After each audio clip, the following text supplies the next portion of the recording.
Oh my God, you guys, welcome. This is an enormous panel, but this is what this should be.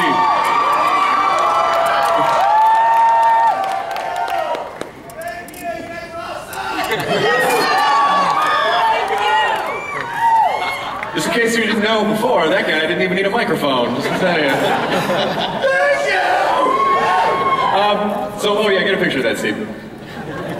Welcome, you guys. How are you doing? I mean, I don't know if people really understand, but the schedule of your shooting is insane, and you still managed to make it to Comic-Con. Andrew Lincoln, how are you feeling right now? Well, I think I'm having an out-of-body experience at the moment. This is insane. Yeah. About 6,500 people. The shooting schedule is crazy, as always. It's hot, it's fierce, it's brutal, and we love it that way. You know, it's so good. Can I just say, it's so good to be back here again, and because this is, and to see all you guys, you know, and it's amazing because without you guys, this show would not exist, and that's the bottom line. And so it kind of always, people say, what's it like to be back at Comic-Con? I said, well, it just feels like you kind of come home here as well, and just so you know, everybody is busting their guts to bring you the best season we've ever brought you this year, and a big salute to the crew as well, because they are phenomenal and just as much an important member of this company. I mean, even just last year, there were a lot of people. I love you very much as well. It was very heartfelt. Well, in a very real way, I love you as well. Not as much as my wife or children, but... Thank you. Can they quote you on that in the trailers? Guy at Comic-Con says, best show on TV, period. Like 9 exclamation points. I mean, this, you know, being in Hall H and just sort of graduating, like, this is the biggest hall at the biggest con in the world, and you see that the fans, and because most of the time you guys are working in a bubble. You're in Georgia, you don't get to see this kind of interaction, so, you know, Sarah, how is it for you to come and see this? It's wonderful. Even though I know there are some of you who are mad at me. And that's cool. We'll talk about it later. Or we won't, whatever. You know, I mean, we go and we promote this all over the place. I think we've probably been to, you know, more territories than we can possibly count. But this is our only opportunity to interact with you guys. You know, everywhere else we go, we're talking to press and we're dealing with journalists, and that's fine, but here we get it from you guys, and you're honest and you're raw, and the feedback we get from you guys is incredible. It's also really humbling. I don't know if I can see the end of this. Amazing. It doesn't end.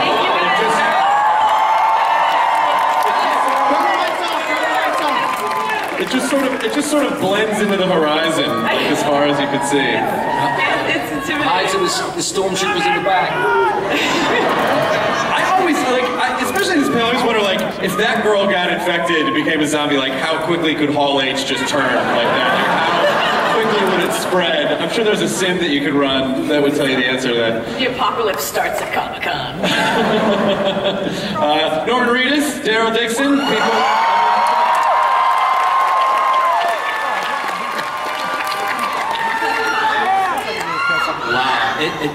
It looks like Christmas in here with all these little camera phones. Yeah. Wow, thank you guys so much. We love each other and our job, and you guys rock. You know what I mean? Thank you so much. Norman, the ladies seem to be all up in your business. Everybody loves a redneck, you know what I mean? How are you seeing Daryl this season, and how have you seen him evolve? And is there anything that you could share, even, you know, as your sort of philosophical approach to the character in season 3, without giving anything away?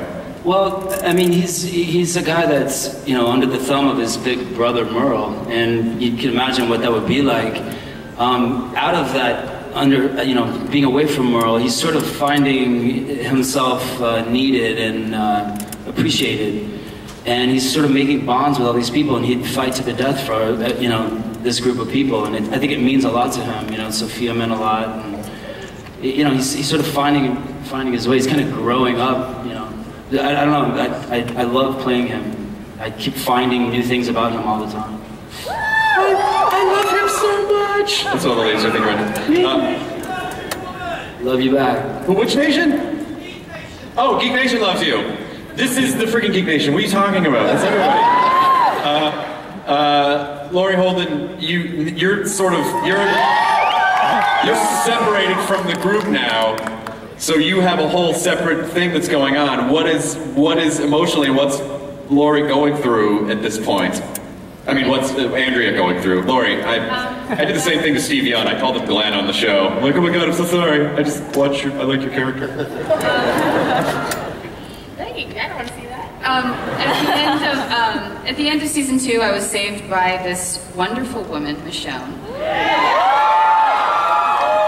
played by the lovely Denai. You know, it's a very different season for Andrea because she's separated from the group, and you know, it's a wonderful journey actually because she's met this alpha female and they become very good friends and they watch each other's back, and you know, it's wonderful storytelling as they're battling the elements in this apocalyptic world. And did you guys, we kind of chatted briefly. I was able to, you ran over while you were shooting and gave us like a couple minutes on Talking Dead, but you and Denai bonded, you said, pretty quickly. Yeah, Denai. She's wonderful and we're goofy and we make up songs, or shall I say I make up songs and sing them to her in between takes. And you know, she's a wonderful addition to the cast and we laugh and dance and she's fantastic, and I think you are going to love her as Michonne. Steven Yeun, what's up for Glenn this season? Is he gonna learn how to open his heart and accept the love he's always deserved? Like, I totally. It's so funny, you know, Glenn just seems like a guy like, this guy's never really had a girlfriend, and this really hot girl is throwing himself at him. He's like, I don't know, man. Like, what? I mean, he's gotta, you know, you can't just like dive in. You gotta play it right. You know what I mean? You gotta. No, you gotta dive in. You gotta slow play the cards. With Glenn this season, it's really a blessing and an honor to play this part because I get a very kind of, I think, identifiable arc of someone that starts off as a boy and he grows up into a man. And second season was kind of, first season was kind of showing that he had it in him. Second season was kind of realizing that for himself that he had that in him. And then third season is kind of just manning up and doing what he's supposed to be doing. And it's a blast. I was just gonna say, what's funny is like all these questions that we're getting are so difficult for all of us to answer, at least for me, because we can't say anything. So we just like roundabout talk about things that we just say generic things, and I apologize in advance, but I know you don't have to apologize. You could be reading like the ingredients to Bisquick and these people would be jazzed. Like they waited a long time. They just want to see you up close and possibly touch you a lot, but other than that, flour, water. I don't know. No. Glenn's really hesitant, but Steven's all in all the time. So, Lauren Cohan, what can you say? What do you think? What is Maggie going through after last season? You know, like she essentially declares her love for Glenn. She's going through all this stuff. Got a lot of family stuff, like not having a farm anymore. So, where is she coming from, and where do you think she's headed? I think Maggie's pretty lucky right now because she still has more family with her left than anybody else does, and I think that the priority for her is protecting her own. And I mean, we are now thrown into an absolutely insane world. Like the farm was like a walk in the park compared to where we are now, and I think that that we've just kind of all become this one really tight family, and Maggie and Glenn certainly are super tight now, and but just as a team, I think it's really been about, I don't know, we've kind of all read each other's minds and figure out what it's taken to make it still.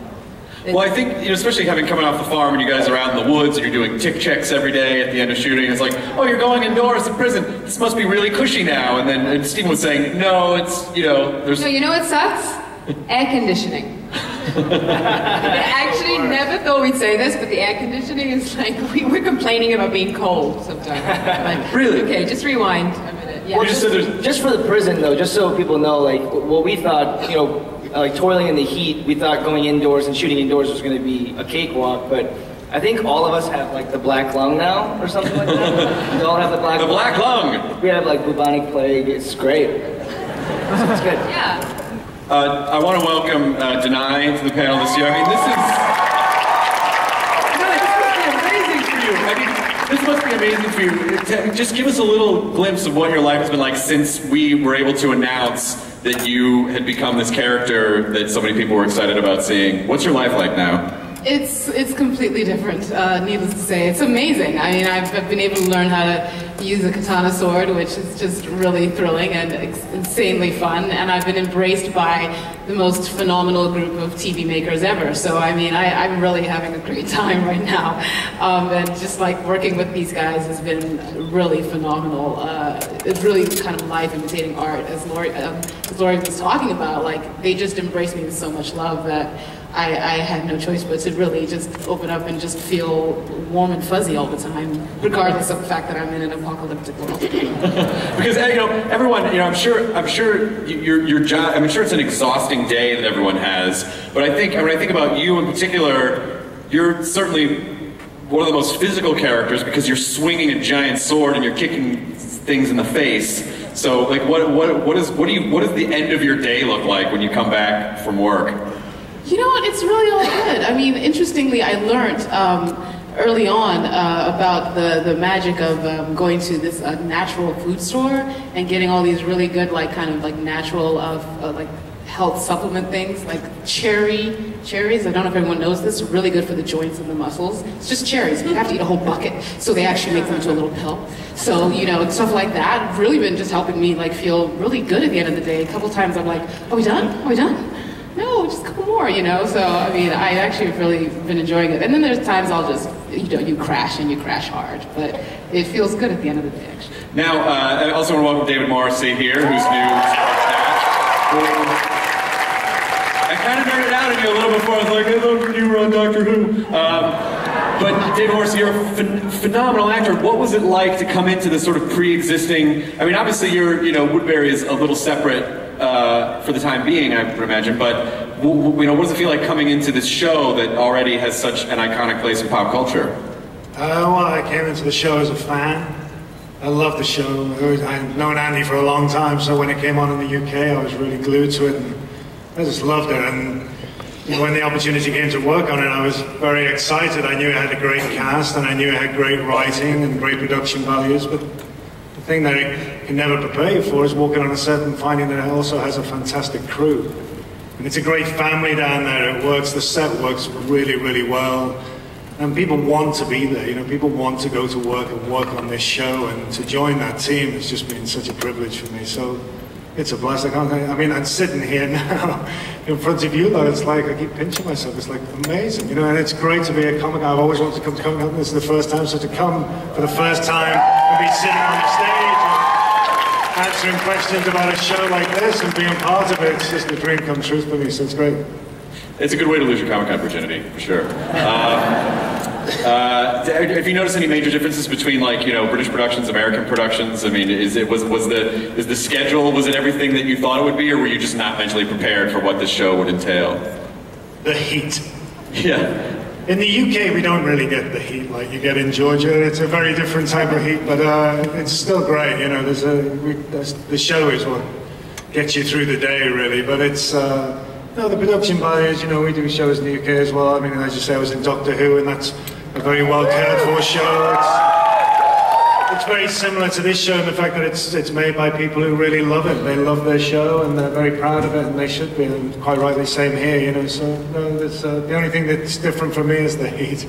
Yeah, it's not like in the UK where it's like the fog rolled in, the Ripper struck again, or whatever happens.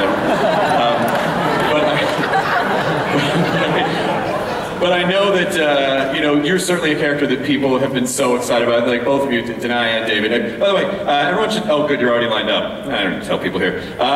Before we get to audience questions, I do have one more question for Andrew, which is, you know, where do you think Rick is at right now? I mean, like, Rick is a guy that in season 1, you know, good guy, lawful good, you might say, and now his alignment has changed. So the lines of good and bad for him seem constantly blurred. So what is it that you think keeps Rick centered?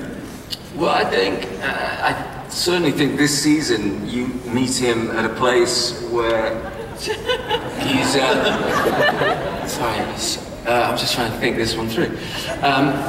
Push your eyebrows. Yeah, I'm just going to do that. Should I do that a bit more? Yeah. I think he is, I was reading a book. Has anybody read or seen The Road by Cormac McCarthy? Yeah. Great, right? And I'd saved reading that until now. And I think Rick is very much at that point. And it's interesting because the time scale in that book and this season, I think, is very similar. And he's been pushing people away all the way through Cormac McCarthy's book. He's going, go away, go away, go away, to protect his son. And in so doing, he loses his humanity. And I think that Rick has isolated himself from the group and in his marriage, and that's the way that he is protecting everybody. And I think that it's a really interesting place to start this season, because I think I'm currently going batshit crazy as well. Just the last few weeks I've been going really bananas. And which is great. And, but I do think that the season is very much about him realizing that he does need other people to survive. So, do you think that answers your question? Yeah, perfectly, because we had talked about on Talking Dead, you guys are calling it the Ricktatorship now, where he was like, all right, shut up and sit down, now we're doing things my way or leave. So I think that's a great place to start from season 3. Let's take some audience questions, because I'm sure there are many, and I want to make sure we get to a few. Oh, a lady just appeared. What is your name and what is your question? My name is Claudia. I'm from Brazil. I'm here on behalf of the Walking Dead Brazil website and Rafael, my friend. You are a hit in Brazil. We have more than 20,000 followers on Twitter. The show is massive there. Anyways, my question is for Andrew. If you have a chance to play any other role on the show, which one would that be? That's a very interesting question. Well, I sort of, I'm having a bromance at the moment with Norman Reedus. Make out, make out, make out.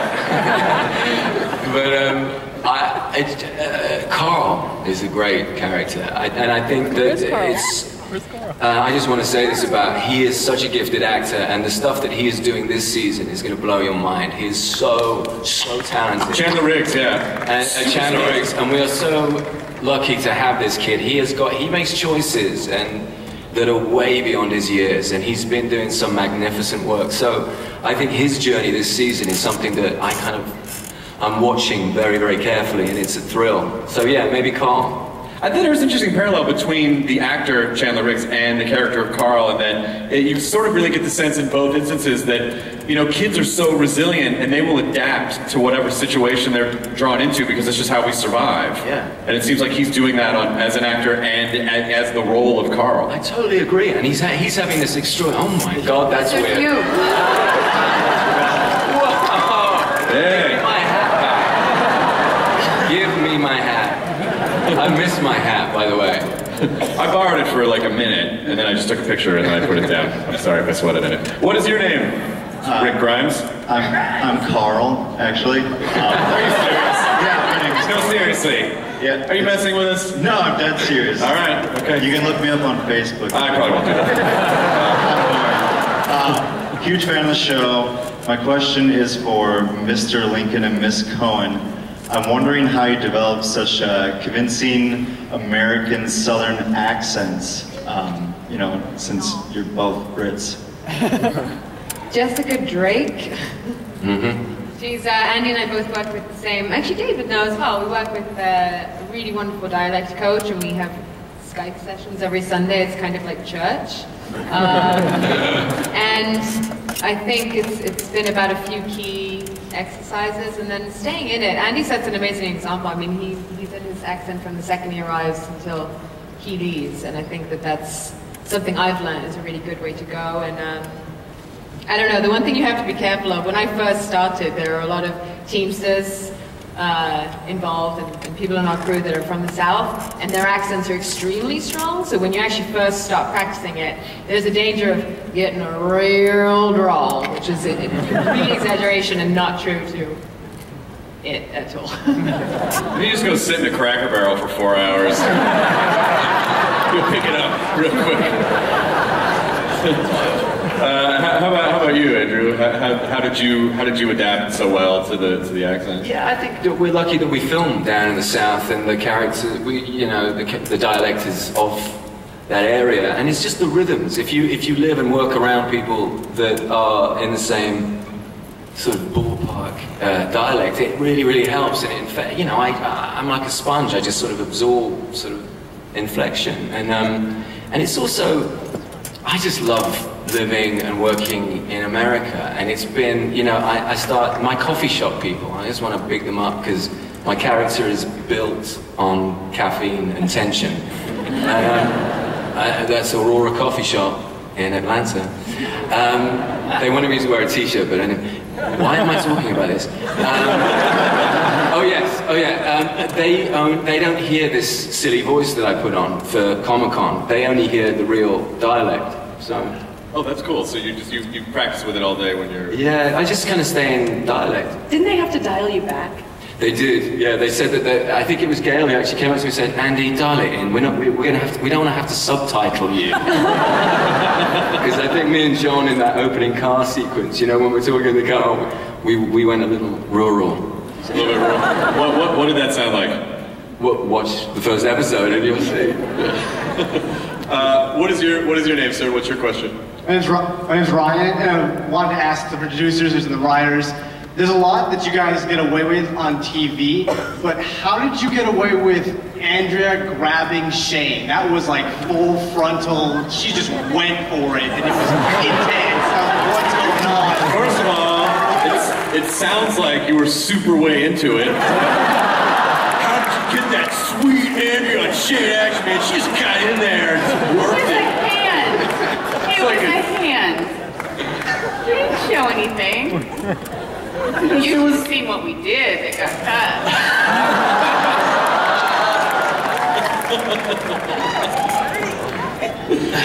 That was that guy's only question.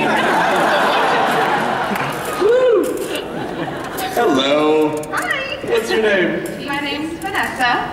Hello, Vanessa. Hi, and I'm a lady who loves sweaty rednecks. Anytime. Zerving, you're my favorite. Thanks, man.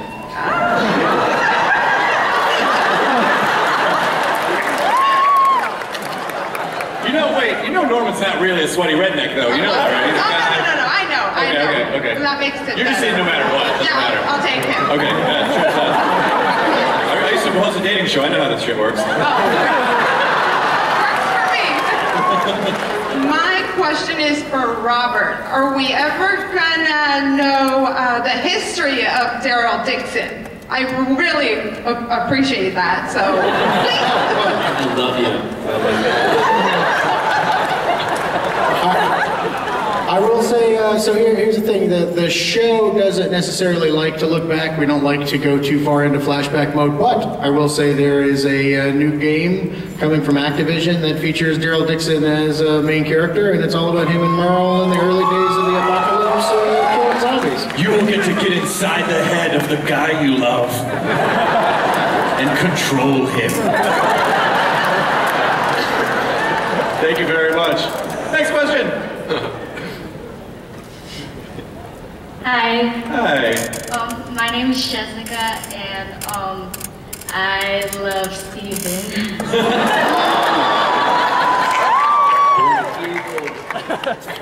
Hi. He's blushing, he just turned red.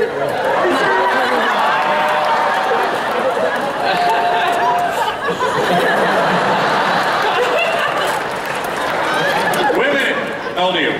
I'm 12. All right. Back it up.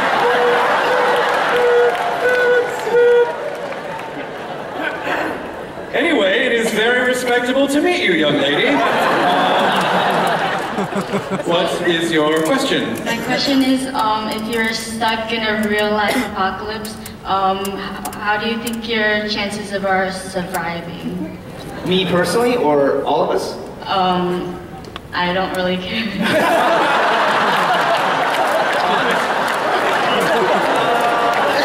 She's awesome. This is the greatest question ever. Can we get her on our show? You know, the chance of me surviving, I can be resourceful, but also I'm sometimes a little lazy, so, you know, it depends how it all works out. I think I answered this before, but if the situation calls that there are a lot of attractive women around and just me, I'll stay, but... In 6 years! In a while. In a little while. I was gonna say scouting, but that's a terrible thing. Yeah, no. That's a terrible thing.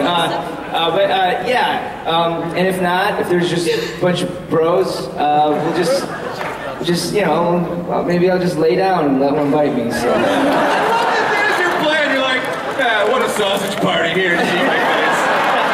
I'm gonna stick around for this. Little weirdo apocalypse plan. Well, yeah, if you don't stick around, we're like, that is dudes. Apocalypse. There's only dudes. Thank you, porn star girl. Thank you. What is your name, sir? My name is Richard, and I have a question for Robert. Daryl being such a popular character, would you ever consider him being a character in the comic book? Never. No. No, I mean, you know, I have the story in the comic book plotted out for quite a long time, and, you know, working something new in that is, you know, I'm just going to say thank you for asking a question.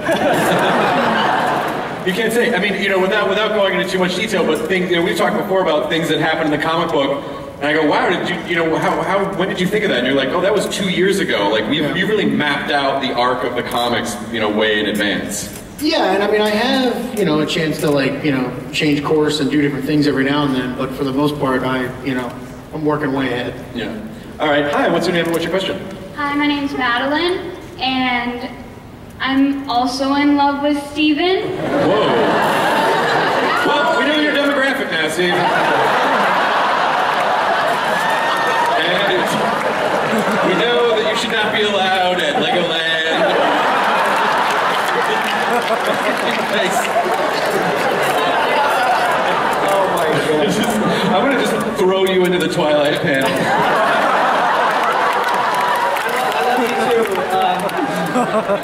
Yeah, thank you very much.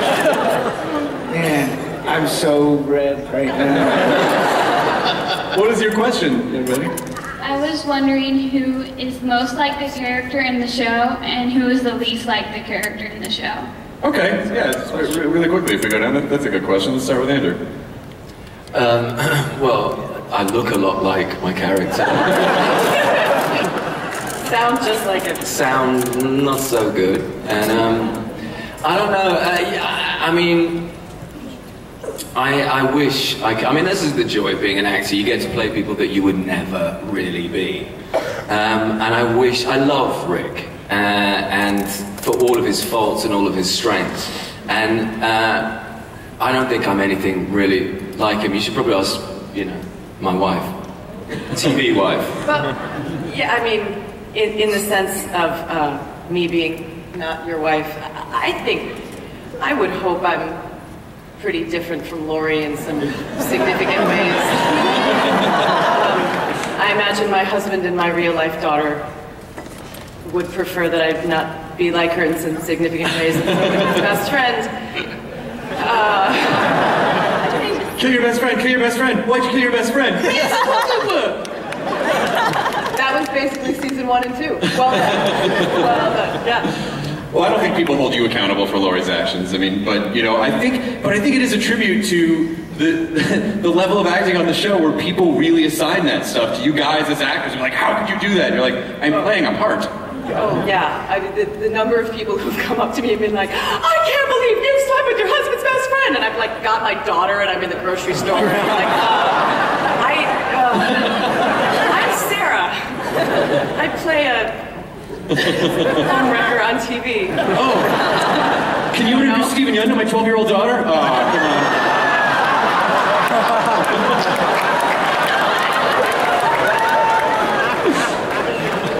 What about your character, Robert? How much do you feel like you have in common with Daryl? Well, my son came to Georgia 2 weeks ago, and I took him fishing, and we didn't get a nibble for 5 hours.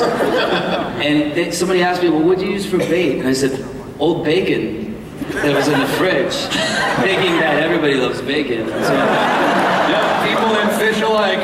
Yeah. Everyone loves bacon. I'm nothing like Daryl. What about you, Lori?